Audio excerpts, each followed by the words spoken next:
feito de histórias. Algumas contadas com palavras, outras apenas com silêncios.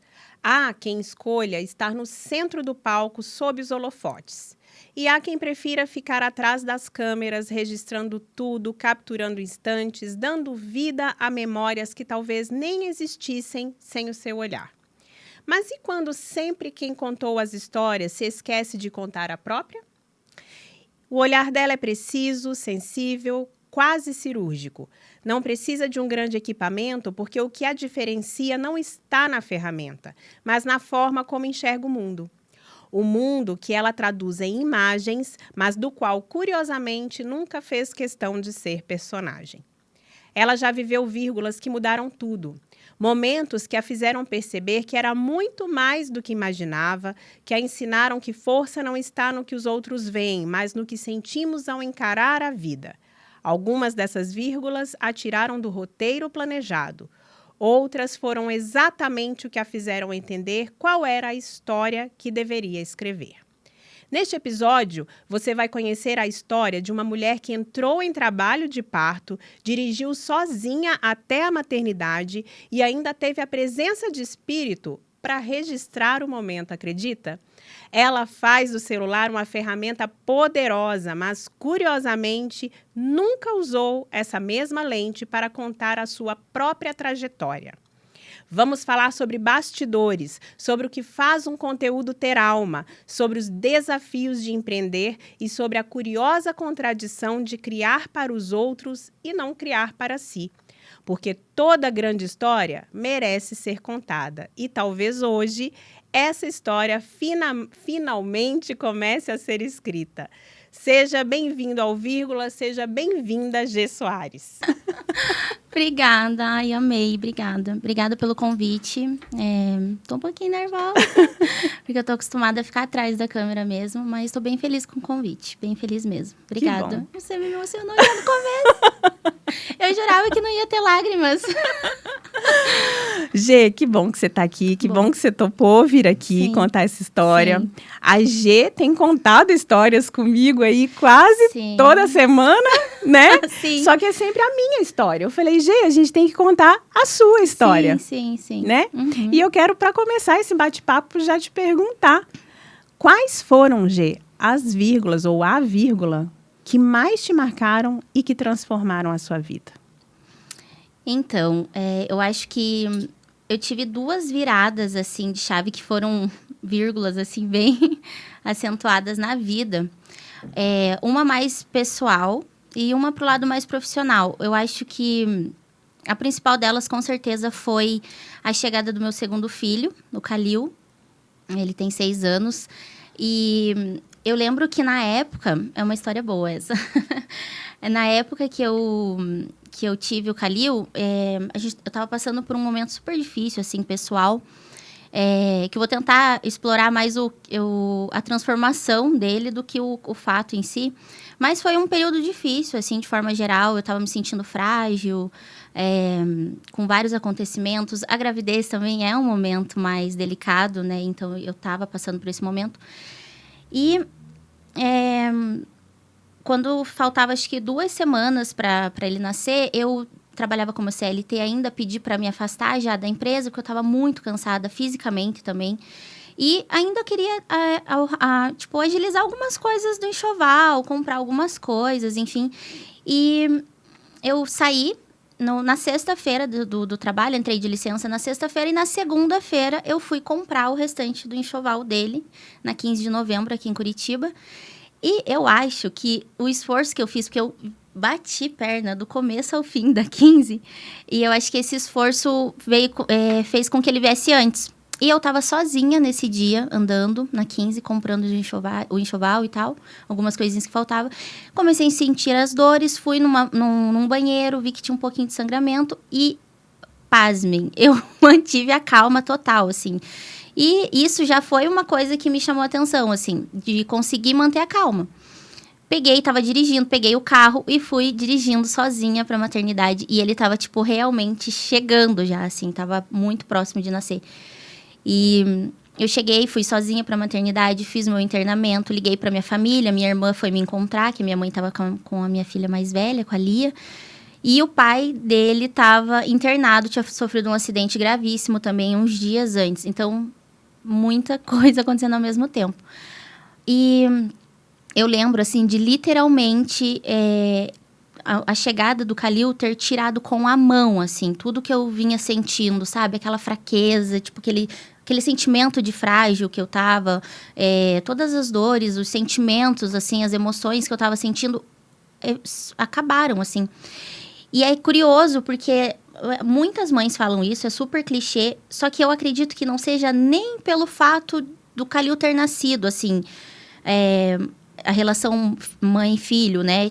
Claro, é uma relação linda, assim, tipo, super forte, mas eu acredito que nesse momento a vírgula ou a virada de chave foi eu me sentir forte. Como mulher, assim, independente, porque eu tinha feito aquilo sozinha.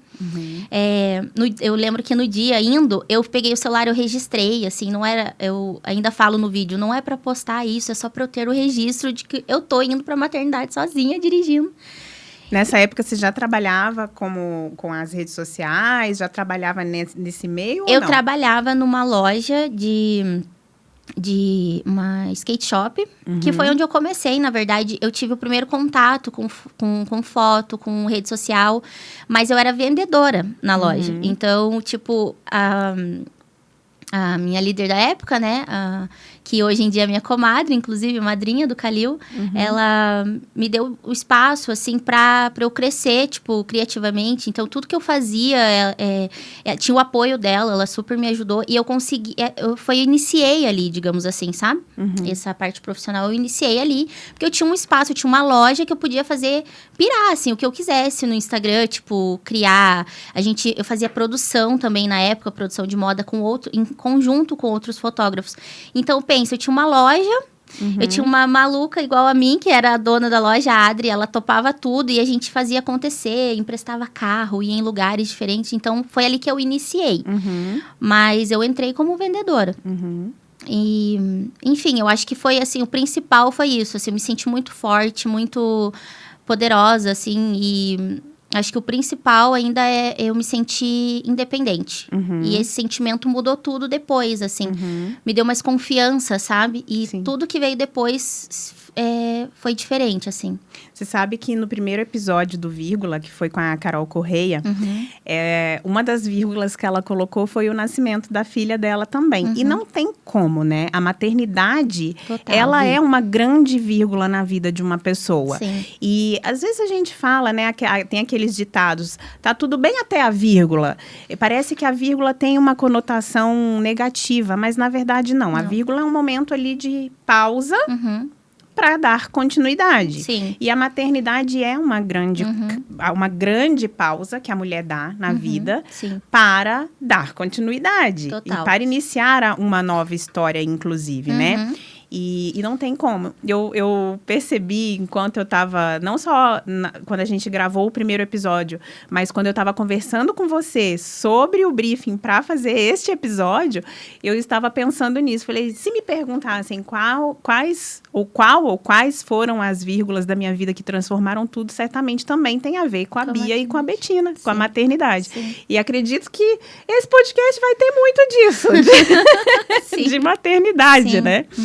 Mas uma coisa que você me falou sobre essa história, que você falou que filmou, que gravou e tal, foi um registro da sua história, que você não pretendia postar, mas postou e tua comunidade engajou. Sim, né? Sim.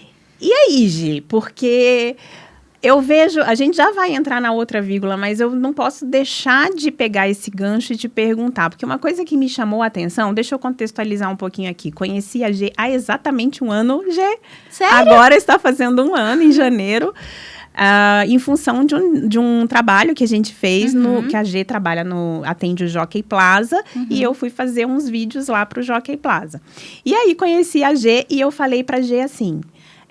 eu ainda vou te contratar para fazer alguns trabalhos comigo. Sim. Passaram-se meses, não aconteceu nada, até que surgiu uma oportunidade, né, para uma construtora. Eu falei, cara, é a G.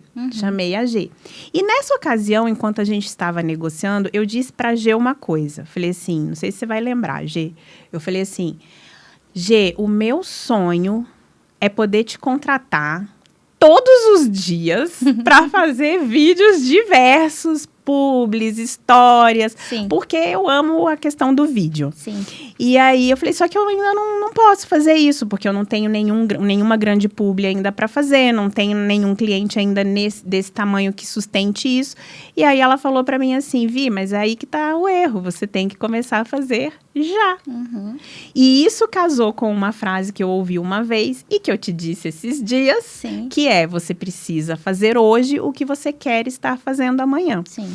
E uma coisa que me chamou muita atenção quando eu te conheci foi, caramba, olha a qualidade do vídeo que essa menina faz e você abre o Instagram dela, não tem nada. Ela trabalha com isso. Sabe a história do Casa de Ferreiro, espeto de pau? Total. Pra ela, isso cabe perfeitamente, porque você abre o Instagram dela, não tem nada. É pessoal. Qual é o problema, Gi? Eu acho que, na verdade, as pessoas... Acho que o que sustenta o nosso trabalho, ou eu vendo isso, inclusive, né? O Instagram bem amarrado, né? Bem feito e tal, para você atingir mais pessoas. Ou um network fudido, como eu costumo dizer. E eu tenho um network muito bom, entendeu? Então, assim, eu acabei deixando de lado... Não que não seja importante, pelo contrário. Inclusive, vamos chegar nesse assunto, né? Eu tô me preparando para isso. Mas eu acabei focando muito no meu trabalho com os meus clientes e fui deixando o meu. E isso que você falou, da qualidade do meu trabalho, você já falou para várias pessoas, porque já fiz outros trabalhos através do network que eu fiz com você e com todos os meus clientes. Então, os clientes, eles vão surgindo meio que de forma natural. E você acaba se acomodando ali, tipo, não preciso criar ou ir atrás deles. Não que não seja importante quando você quer crescer e escalar, claro que é. Mas não priorizei, assim, sabe? Criar o meu conteúdo. Eu sempre priorizei o conteúdo dos meus clientes. E também a maternidade, né? Eu tenho 2 filhos, a minha vida, tipo, não é tão, tão simples, digamos assim, e não é que não sobra tempo, a gente meio que arruma tempo para tudo, mas querendo ou não, a gente tem que priorizar algumas coisas. Sim. E não era a minha prioridade criar o meu conteúdo, sabe? Apesar de que com o tempo, né, que já são mais 7 anos como social, com o tempo a gente vai sentindo essa necessidade de se posicionar, com certeza. Que de repente, vai ser uma próxima vírgula aí minha. Eu tenho planos já para criar agora de forma mais profissional o meu conteúdo também, mostrar para as pessoas, não só escutar das pessoas o que eu faço, mas mostrar para as pessoas o que eu faço, assim. Eu acho que é isso. Precisa. Você está contando histórias, mas você está contando as histórias dos outros. Não tem nada de errado disso. Eu também conto as histórias dos outros. Sim. Mas falta você contar a sua história também. Sim. Claro, hoje em dia, eu acho que dos questionamentos que as pessoas mais me trazem, e é um questionamento meu também, é a história do até que ponto eu quero mostrar a minha vida, até que ponto eu quero mostrar o que está acontecendo. Eu vou dar um exemplo muito simples. Lá em casa, eu tenho 3 personagens. A Vi, o Fernando e a Betina. A Vi adora luz, câmera e ação, e microfone, e palco, tudo. A Betina e o Fernando, não. Sim. Então, tudo que eu vou mostrar tem limitação, porque eu não posso. E eu respeito muito isso deles não gostarem. Então, eu não posso mostrar o que acontece com eles. Até o Fernando, que é adulto já e tal, ele sabe que isso faz parte do meu trabalho, ele fala muito, Vi, se tiver que mostrar, porque vai ser positivo para o teu trabalho, eu estou à disposição. Mas não é algo que eu queira. Já a Betina, eu até acredito que por uma questão de segurança, é até melhor que eu não mostre mesmo. Sim. Então, isso é um questionamento que as pessoas trazem muito para mim. Você me falou da sua primeira vírgula, que foi a questão da maternidade. Como que é para você, na sua situação, mostrar a maternidade nas redes sociais? Porque a gente sabe que histórias conectam, que a vida pessoal conecta. Ontem eu tive uma reunião com uma cliente que eu disse, toda vez que ela posta ela e a família dela, bomba. Só que eu falei, isso é ótimo, é maravilhoso para o engajamento, mas é 20% só. 80% é trabalho. Sim. Como que é para você isso?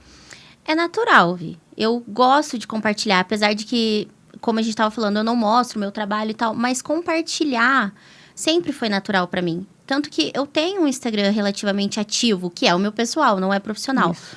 Porque é mais leve. Eu só preciso ser eu. Eu não preciso, tipo, sei lá, digamos que eu vou fazer um story pro meu profissional, digamos. Você tem que pensar, ele tem que estar posicionado, ele é estratégico. Para mim, o meu pessoal é natural, sou eu. É o jeito que eu sou, tipo, mostrando o que eu faço, o que eu gosto, compartilhando as minhas experiências. Então, é natural para mim. A Lia, minha filha mais velha, também não gosta de aparecer. E eu respeito isso, tipo, porque não tem nada mais confortável que alguém que não gosta tá ali, né, sendo filmado. Isso é muito chato. Então, nem fica bem. bom, né? Nem fica bom. E é engraçado, porque no começo também, eu fazia vários vídeos e ela criou... Ali, a minha comunidade também já conhece ela, sabe? E sente falta e tal. Mas ela não gosta. Então, tudo bem. Uma vez ou outra, posso postar, se ela permitir, eu posto. O Calil é mais libriano, parecido comigo, assim. Então, pra ele não é um problema. Ele é pequenininho também. Então, acho que nessa idade ali também topava. Ele até aparece mais, assim. E eu vou mostrando na medida das coisas que me chamam a atenção. Tipo, alguma coisa engraçada deles, quero compartilhar. Então, é natural, como eu disse. Pra mim, isso é natural, assim, no meu pessoal. E você me falou de uma outra vírgula que você também viveu, que foi muito marcante, que você julga como uma grande transformação. Conta pra gente. Então, a segunda vírgula foi, com certeza, a minha entrada no Jockey Plaza, que você comentou, né? Que eu atendo eles até hoje, inclusive. Mas em 2000... Hoje como terceira, né? Hoje como terceira, sim. Depois que eu saí com a minha empresa, digamos, né? E eu sou creator lá dentro, né? E em 2021 eu entrei como social media interna lá da equipe. E foi uma virada que à primeira vista, pode parecer profissional. Beleza, mudou sua vida profissional. Só que eu acho que tá super ligado com tudo que veio depois. Assim, me transformou como pessoa. E foram as pessoas que me transformaram como pessoa, não o trabalho em si. Eu tenho uma outra amiga social, a Marcele Carraro, que é uma das social medias melhores, assim, que eu conheço. Amo, minha amiga pessoal há muitos anos. E ela sempre me incentivava, falava que eu levava jeito. Eu falava, não, social não. Eu gostava muito de fotografia, produção, mas social, tipo, gerenciar uma conta. Eu falava, não sou. E ela falava que eu levava jeito e tal, e foi ficando. Quando ela saiu do Jockey, ela falou, eu tô saindo do Jockey e eu quero indicar você. Ela me perguntou antes, porque eu acho que ela tinha quase certeza que eu ia falar não, porque eu sempre recusei isso. E eu falei, cara, não, eu não sou, acho que não, né? E uma empresa desse tamanho, não. E ela falou, não, sim, você consegue sim, e não, vai ser sim, e foi, e me indicou. E eu fui chamada para uma entrevista. Eu acho que o meu maior medo, Vi, é porque eu não fiz faculdade. Então, eu não me formei em nada da área. E eu sempre tive isso como uma crença. Uma crença de que eu não ia conseguir nada bom por causa disso. Porque eu ia chegar numa empresa, eles iam pedir isso no currículo e eu não ia ter. Mas aí rolou a entrevista, eu fui, falei, não tenho nada a perder, vou. E foi uma conversa super legal, assim, já de cara eu amei a pessoa que me entrevistou, que é a gerente de marketing do Jockey, a Michele, que é um ponto-chave dessa história também mais pra frente. E deu tudo certo, eu fiz um teste daí, né, a gente conversou e tal, fiz um teste que tinha inaugurado uma loja no shopping e eu tinha que ir lá e mostrar que inaugurou, como se eu já fosse social. Eu fui lá, fiz um vídeo, fiquei super nervosa, um vídeo que eu demoro, tipo, sei lá, minutos pra gravar, eu fiquei 4 horas dentro da loja, suando frio, assim, porque perfeccionismo, assim, eu preciso, só que... E deu tudo certo, na verdade. Foi muito legal o vídeo pra época, né? Agora eu vejo ele e falo, ai, meu Deus. Mas na época, 2021, tava muito bom. E deu certo. Eu entrei pra equipe. E daí sim veio, tipo, não de uma hora para outra. Tipo, eu entrei e virou. Mas, assim, foi muito rica a minha passagem lá, sabe? As pessoas que eu conheci, o trabalho que eu aprendi a fazer, de fato. Porque até então, eu fazia no feeling. O que eu nunca tinha feito um curso. Na época também não tinha como hoje você rola o feed e tem um curso de social media para fazer. Não tinha. As pessoas não sabiam que era social media. E, né, tipo, nem eu não sabia direito, assim. E lá eu aprendi, na prática, tudo. Foi a minha faculdade que eu não tinha feito, sabe? Eu aprendi sobre estratégia, sobre criação, o meu olhar mesmo estético, que sempre foi um ponto forte meu, eu aprimorei lá. Porque eles iam apontando coisas que eu não via, assim, sabe? E eu fui ficando craque. Mas a parte que eu digo que eu mudei como ser, com certeza foi essa personagem, que é uma personagem muito importante, que é a Michelle, que hoje em dia nós somos amigas, inclusive, pessoais, assim, tipo, próximas.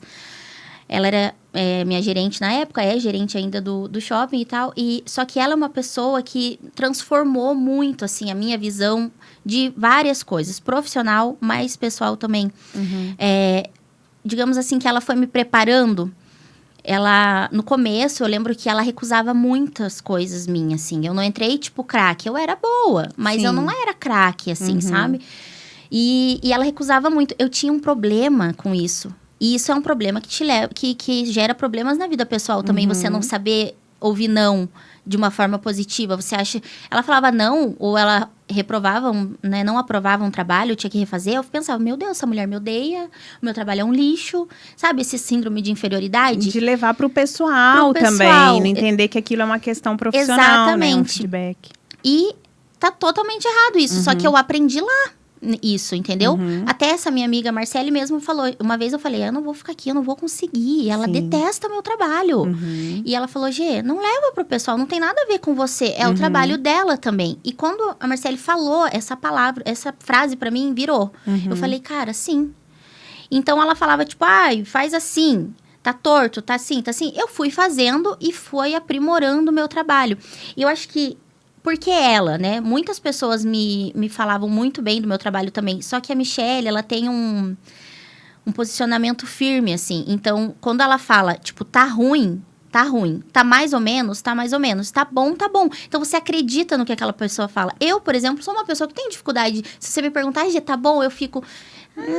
e dando voltas pra falar. Ela não tem essas voltas. Ela fala, tipo, tá ruim. Na lata. E depois, ela falava e eu ficava lá me sentindo, meu Deus, ela me odeia. Acabava o expediente, a gente ia fazer um happy hour, alguma coisa? Normal, tudo certo. Tudo normal. Vi, eu não sei se isso é tão comum para as pessoas ou eu nunca tinha convivido com alguém assim. Eu sei que isso mudou o meu ser. Sim. A minha visão. E também a minha visão me deixou, assim, muito confiante o fato dela elogiar muito o que eu fazia. E ela falava, você é boa, você é foda, sabe? Então, tipo, isso foi me... Quando você não acredita em você mesmo, que também era uma dificuldade que eu tinha de acreditar em mim e nas coisas que eu fazia, você escutar de uma pessoa que você admira e que é relevante pra você, é muito potente, sabe? Sim. Tipo, uma pessoa como ela, do nível dela, falar que eu era boa, eu acreditava. Eu não conseguia ver isso, mas se ela falava, eu acreditava. Sim. E isso profissionalmente foi muito bom, porque você fica confiante, mas como pessoa também. Sim. Porque se as coisas estão indo bem ali, você, né, tipo, você consegue trazer isso pro teu pessoal também. Essa confiança, ela arrasta, digamos assim.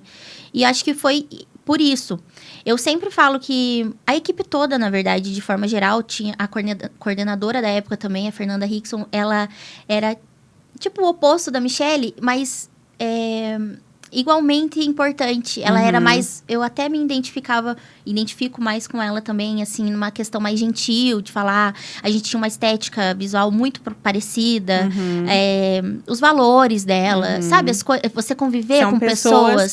que vão te ajudando, te transformando, te na ensinando. Na pessoa que você é. Exatamente. Você sabe que, Gê, essa história que você me contou agora, de que você não tinha uma faculdade, que você se limitava de alguma forma por isso, porque você tinha uma crença ali. Você me contou naquele primeiro trabalho lá no Jockey, 1 ano atrás. Eu me lembro de você me contando isso. E é curioso, porque as redes sociais, elas deram chance para muita gente de variados nichos, variados mercados. Claro, com exceções de profissões. Um médico, um dentista, um engenheiro, profissões que realmente você precisa daquele estudo ali para poder exercer a profissão. Outras inúmeras, infinitas profissões que não necessariamente você precisa, né? Ganharam visibilidade ou até mesmo as pessoas se tornaram aquilo graças às redes sociais. Sim. Como tudo na vida, tem o que é bom e tem o que é ruim. Infelizmente, a gente também tem muito charlatão nas redes sociais que tem visibilidade, né?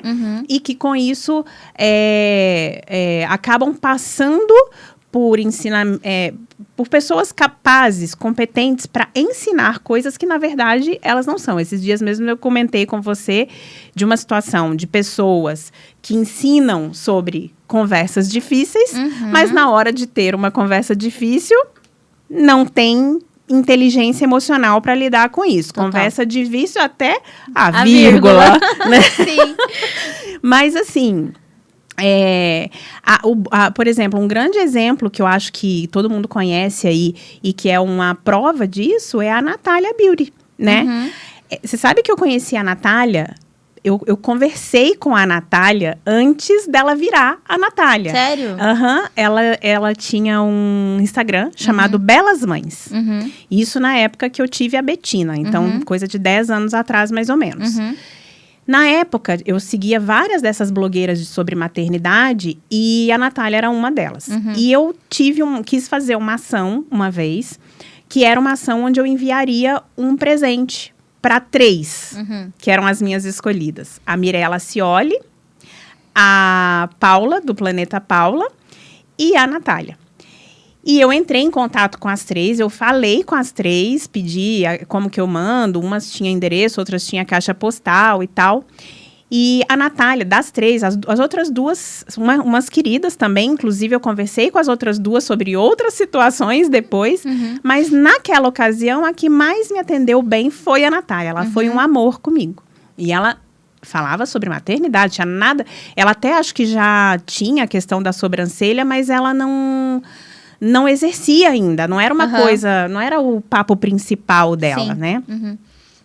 E aí, corta a cena, eu perdi, aí teve uma situação da mãe dela, que a mãe dela teve uma situação, não me lembro direito, eu não quero falar besteira aqui, mas foi alguma situação que a mãe dela teve de um sumiço, que acharam que ela tinha sido sequestrada, uma coisa assim, que ela ganhou um pouco mais de visibilidade com isso, mas ao mesmo tempo que ela ganhou muita visibilidade, porque as redes sociais fazem isso, você ganha visibilidade, você ganha hater. Então, ela foi muito atacada na época. E aí, o conteúdo dela, particularmente falando, ficou chato, porque ela ficava se defendendo o tempo inteiro daqueles ataques. E eu parei de seguir a Natália. Corta a cena... De repente, um dia aparece para mim a Natália sendo a Natália, que cobra R$12 mil por uma sobrancelha. E isso, claro que ela tem toda a história, não estou minimizando a história, o esforço dela. Pelo contrário, tem toda uma história aí que ela tem por trás, ela conta em podcasts, em palestras, etc. Mas as redes sociais foram fundamentais. Total.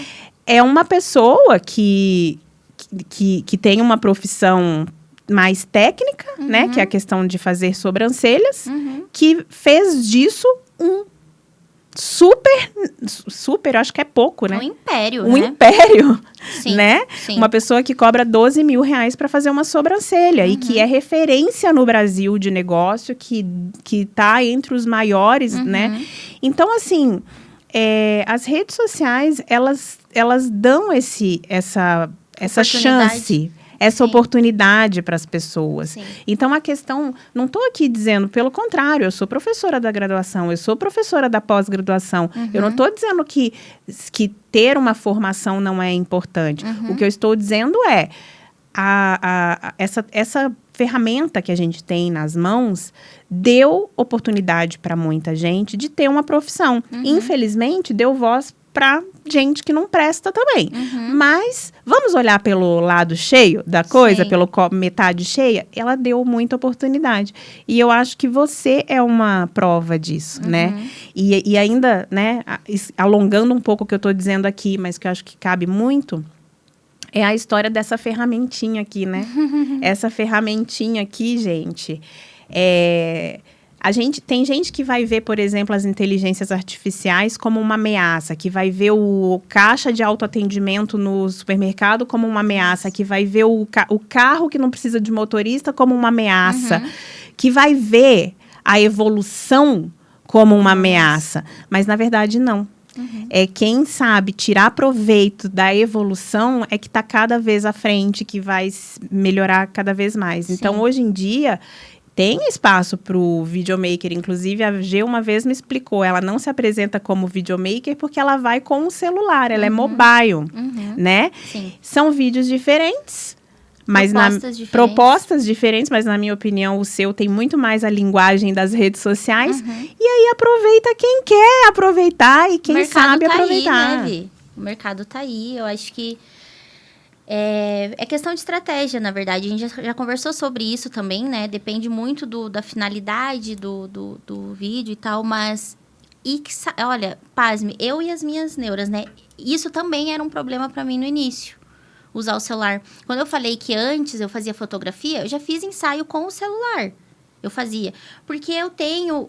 O meu diferencial é o olhar, não é a ferramenta. Isso. E eu lembro que eu amava fotografar, eu tinha boas ideias. A pessoa queria fazer um ensaio, eu cobrava, tipo, merreca. Mas eu pensava em tudo, no lugar, o que a pessoa ia vestir. Eu ia atrás das coisas e era o contexto que eu vendia, entendeu? E quem se identificava, comprava e tal. Só que eu me sentia muito também, assim, à margem, assim, porque eu usava o celular, não tinha o equipamento. Eu comprei, daí, mais pra frente, comprei uma máquina, inclusive com a ajuda dessa minha líder da época, dessa loja, a Adri. Comprei uma máquina, eu tenho até hoje a máquina, mas não eu fui percebendo com o tempo o que eu queria entregar e sem pensar no que as pessoas iam achar. Isso tem a ver com confiança, que eu adquiri, né, com essa experiência que eu tive. E é isso, assim, quem quiser contratar o meu trabalho, que é um trabalho mobile, que ele tem a linguagem das redes sociais e é mais próximo do público e vem com o meu olhar junto, tudo bem. Mas também, se quiser uma super produção, tem um outro tipo de trabalho que é feito com equipamento melhor, enfim. Tem para todos os mercados. E eu parei de ficar pensando em quem não queria o meu trabalho e eu foquei em quem queria. Tipo, em fazer o meu, fazer bem feito. E as coisas vêm pra gente naturalmente ou com um pouco aí de garra mesmo. A gente vai atrás. Não é, eu gosto de falar que eu sou sortuda, porque parece que você fala... Ai, nunca foi sorte. Não, ter sorte parece um problema.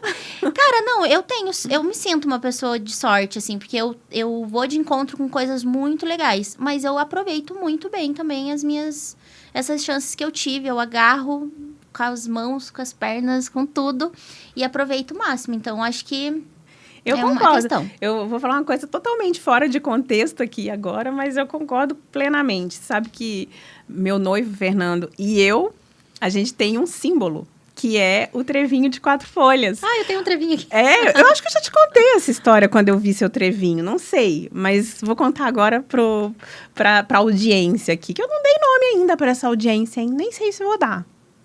Não sei, pensei nisso agora. Para sua comunidade. Para a comunidade. Não tinha comunidade. Então, a primeira vez que o Fernando... Aliás, não foi a primeira vez, né? A gente se falou a primeira vez, aí trocamos Facebook na época, como somos velhos. E aí, na segunda vez, quando a gente se encontrou na academia, ele me mandou um trevinho. E aí eu falei, o que significa esse trevinho? Aí ele falou, sorte de ter te encontrado. E aí virou um símbolo nosso. Eu acredito sim em sorte. Eu acho que sim, a gente tem que estar preparado para o que vai acontecer. A gente tem que estar aberto também para o que vai acontecer. Mas a sorte existe sim. Existe você estar no lugar certo, na hora certa, né? E um pouco a gente é empurrado para essa sorte, acho que eu acredito muito no karma também. Então, o que você faz, sabe? Você recebe em algum momento, porque As pessoas que acho que não correm pelo certo, também elas não são colocadas nesses ambientes. Tem assim. uma frase muito boa do Ricardo Mello, que é um... Ai, como que eu vou te explicar quem é o Ricardo Mello? Ele é de Minas e eu recebo todos os dias... Aliás, eu recebo não. Eu recebia antigamente, agora eu tô pegando direto no aplicativo dele. As pílulas... como é que ele fala? Pílulas da alegria? Pílulas... Agora eu não lembro qual é o nome da pílula. Mas todos os dias eu escuto. É a primeira coisa que eu escuto no meu dia. Legal. Com base no espiritismo, enfim. E tem uma frase que ele diz que é assim: não tem como você chegar no lugar errado se você está indo pelo caminho certo. Boa. Essa frase diz tudo. Não Precisa tem... enquadrar. Amei. Né? Muito não boa. tem como você chegar no lugar errado isso. se você está no caminho certo. É isso. Sabe, deixa eu te contar uma história. Eu tenho uma cliente em Atlanta, nos Estados Unidos. O nome dela é Gabi. Beijo, Gabi. Ela me contratou para fazer uns vídeos. Ela trabalha com charcutaria. E ela me contratou para fazer uns vídeos. Qual que é a ideia? Eu monto o roteiro para ela. Monto o roteiro inteiro. Mas roteiro assim, cena 1. Take assim, take assado, take... Sabe? Redondinho. Clicando no botão do fogão. Abrindo o forno para colocar o negócio dentro. Close no queijo derretendo. Puxa o negócio... Detalhado. O roteiro. Por quê? Porque ela vai fazer sozinha. Feito o roteiro, eu mando também se tem fala, se tem voice over, o que a gente vai fazer. Ela grava, ela me manda essas imagens, eu edito e ela posta. Não é um serviço que a Texto presta, eu fiz especificamente para ela, porque ela me pediu. Eu falei, e eu tenho muito disso, isso é uma facilidade que eu tenho por eu dominar muitas coisas, eu customizo o serviço de acordo com a demanda do cliente, ela tinha essa demanda. Agora, por que eu lembrei dela aqui? Porque ela me mandou esses dias, inclusive foi muito engraçado, porque eu respondi ela achando que eu estava falando com você, depois que eu vi que não era com ela mesmo que eu estava falando, ela me mandou uma moça lá de Atlanta que faz o que você faz. E aí eu falei pra ela, ela se apresenta como Gabi, mas eu chamo ela de Gal, porque a gente se conhece há muitos anos. Falei, Gal, você tem que contratar essa menina aí. Porque é a minha história. Eu sei fazer, mas eu não consigo me filmar. Eu preciso de alguém que me filme. E aí eu contratei a melhor que eu conheço. Então... esse serviço é muito bom, esse serviço que você presta é muito bom e é muito importante para o contexto de quem trabalha nas redes sociais. Existe o muito produzido afasta, o mal produzido também afasta. Sim. Existe um meio tempo, meio termo. E não que o seu seja medíocre, não é isso, não é o meio. O meio termo que eu quero dizer é entre um e o outro. É um bem produzido que não afasta. É um bem produzido que conecta, que eu quero ficar nesse conteúdo aqui para assistir, porque ele é agradável visualmente, ele é bonito, ele é bem pensado, ele tem uma história, tem um storytelling, ele tem um porquê, né? Então, eu acho que esse serviço que você vende... E a Carol, na primeira entrevista, falou uma coisa muito parecida com o que você falou, do boca a boca, das indicações, do networking. Só que, assim, isso é muito valioso, muito. Mas ele tem um teto. As redes sociais não têm teto. Não tem teto, sim. Total. Como eu falei, para escalar, é nas redes, né? Eu tenho tanta coisa para mostrar, mas... é isso, assim, eu acho que ainda falando, assim, do meu trabalho, né, sobre a qualidade e tal, eu costumo dizer também que fora o equipamento, eu não faço algo, mirabolante, que é só o básico bem feito, digamos assim. Então, e isso também é relevante, é importante hoje em dia, sabe? Não é que não pode parecer profissional para afastar, não é isso, mas tem alma, assim, sabe? Eu acho que isso é o diferencial do meu trabalho desde quando eu comecei a fazer as fotos, de sempre, assim, de sempre. Então, e aprender a valorizar isso, que também foram as pessoas que passaram por mim, que me ajudaram. Você me ajuda muito, desde que a gente tá mais próxima, a valorizar as coisas que eu tenho de bom mesmo. E tipo, quando eu falo que o meu profissional é muito ligado ao meu pessoal, é porque eu alcancei essas coisas profissionais sendo muito eu mesma. Então, levando como eu sou na vida para o meu trabalho. Eu tenho essa característica de ser mais gentil, eu tenho facilidade em me conectar com as pessoas e eu tenho tanta facilidade de me conectar com as pessoas na vida, no dia a dia, no tete a tete, que eu levei essa skill, digamos assim, para o meu trabalho. Então, é conectar as pessoas que me contratam às suas comunidades, digamos assim, sabe? Então, eu sou muito misturada, assim. Não consigo...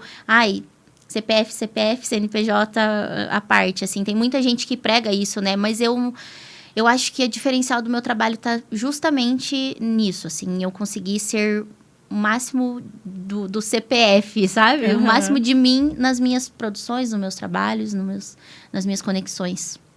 Muito legal esse bate-papo com você, viu? Doeu? Não. Foi tranquilo. Viu? Hoje foi a sua vez. Eu falei com ela hoje de manhã. Eu falei assim, hoje é a sua vez. Meu Deus, sim. E eu tava super nervosa, mas acho que você tem esse dom também de conduzir. A gente fica muito à vontade com você aqui na frente das câmeras, mas quando elas estão desligadas também. Então, acho que foi mais fácil por isso. Não sei se seria assim, talvez, em outro lugar. Obrigada. Eu que agradeço, mas Obrigada. calma que não acabou, porque eu quero fazer agora um bate-papo com você. Vamos lá. Eu vou falar uma palavra, uma pergunta, enfim, Aham. tudo relacionado a texto, porque o vírgula é o podcast da texto, né? E aí eu quero que você me responda em uma palavra ou poucas palavras. Tá, vamos Tá? lá. Não precisa ser uma palavra, mas que seja um raciocínio rápido. Tá? Beleza. Tipo um de frente com Gabi. Vamos lá. Tá.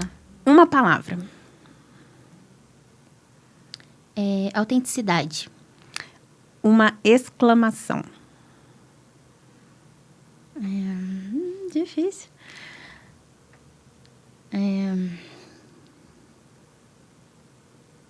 Potencial. Uma aspas.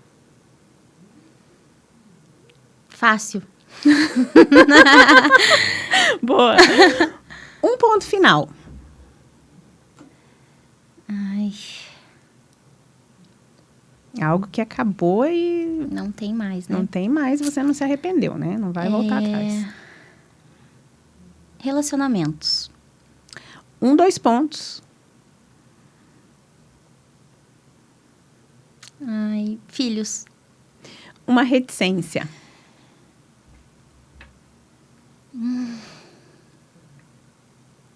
Ai, fotografia por hobby. Se o Calil e a Lia estivessem num podcast daqui 20 anos, o que eles diriam da G. Soares? Que difícil, Vi. Bom, olha, eu escuto muito deles. Acho que eles vão reconhecer daqui 20 anos as coisas que eu fiz por nós. Porque não foi à toa que a vírgula foi uma mudança, assim. É porque... Acho que eu vou ter que me alongar um pouquinho. Mas, assim, apesar do Calil ser o segundo filho, eu já tinha sido mãe e tal. Eu acho que foi só depois dele que... Não que caiu a ficha, mas que eu mudei, me transformei mesmo, assim, sabe? Eu acho que amadureci e comecei com muito mais força, a linkar tudo que eu fazia por eles, assim, sabe?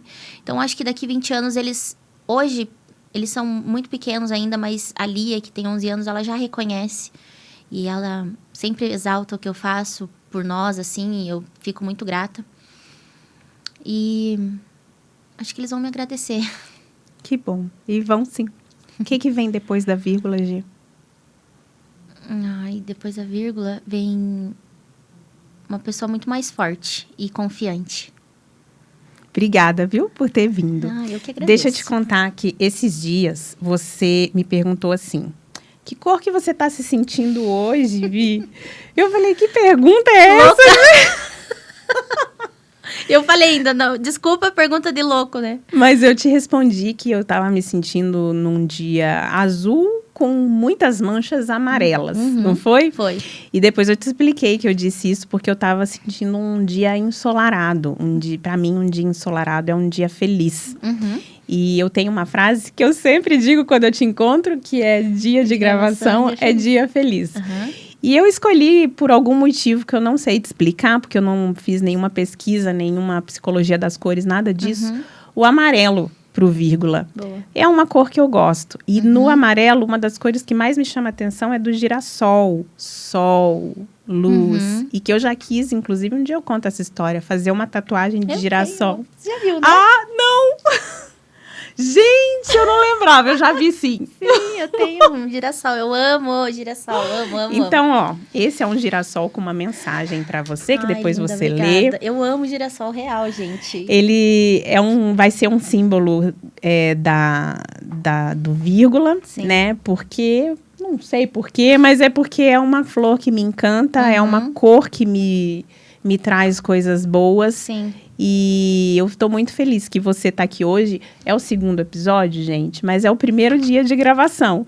Então, para mim, esse dia tá sendo muito importante. Sim. E eu quis as melhores pessoas aqui. Que bom. E eu te digo uma coisa, eu falei, eu conheço a Gê há apenas 1 ano, mas não é o tempo. Não é o tempo pra gente saber o que tem aqui dentro. Então, eu reconheço em você muita coisa boa.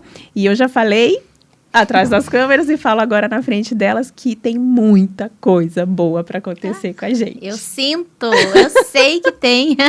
Obrigada, Tô viu? preparada para isso. Obrigada por ter Amei, vindo. Muito mesmo. Sucesso aí nessa nova fase. Obrigada. E você siga o Vírgula lá no Spotify, no YouTube e também no Instagram. Até a próxima.